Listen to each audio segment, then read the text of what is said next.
নদী ভাঙনে সবকিছু হারিয়ে নিঃস্ব হয় কল্পনা খাতুনের পরিবার। অভাব অনটনে জর্জরিত কল্পনার বাবা মা তখন সপ্তম শ্রেণীতে পড়ুয়া কল্পনাকে বিয়ে দেওয়ার সিদ্ধান্ত নেন। তবে বেঁকে বসেন কল্পনা খাতুন। কোনোভাবেই বিয়ের পিঁড়িতে বসতে রাজি হননি তিনি। স্কুলের প্রধান শিক্ষকের সাহায্য নিয়ে বাল্যবিয়ে বন্ধ করেন। ইচ্ছাশক্তির জোরে পড়াশোনা চালিয়ে যাচ্ছেন কল্পনা। নিজের বাল্যবিবাহ রুখে দেওয়ার পর নবম শ্রেণীতে পড়ার সময় একটি বেসরকারি সংগঠনের সাথে কাজ করতে শুরু করেন তিনি। সংগঠনের উদ্যোগে বাল্যবিবাহ নিয়ে বিভিন্ন সেশনে অংশ নেন কল্পনা। জানতে পারেন বাল্যবিয়ের খারাপ দিক সম্পর্কে। এরপর থেকে এলাকার অন্য মেয়েদের এবং পরিবারের সদস্যদের সচেতন করে তুলছেন কল্পনা।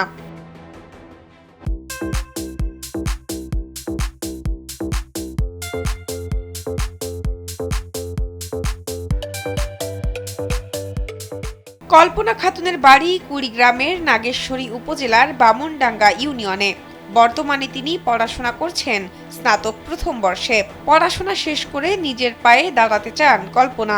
বামনডাঙ্গা ইউনিয়নে বাল্যবিবাহ প্রতিরোধে যুব সংগঠন করে সেখানে বিভিন্ন প্রচারণার মাধ্যমে বাল্যবিবাহ রোধ করা সহ অসচ্ছল নারী শিক্ষার্থীদের করছেন আর্থিক সহায়তা। বাল্যবিবাহ প্রতিরোধে যে সেশন করছিলাম, সবাইকে জানাইছি মানে কি সমস্যা হয় বিয়ে দিলে।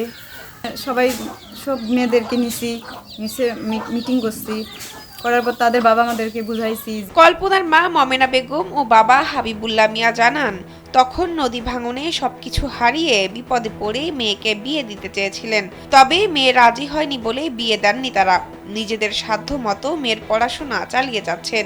তারা চান মেয়ে যেন পড়াশোনা শেষ করে নিজের একটা পরিচয় তৈরি করতে পারে। অনার্সে ফার্স্ট ইয়ার পড়তেছে।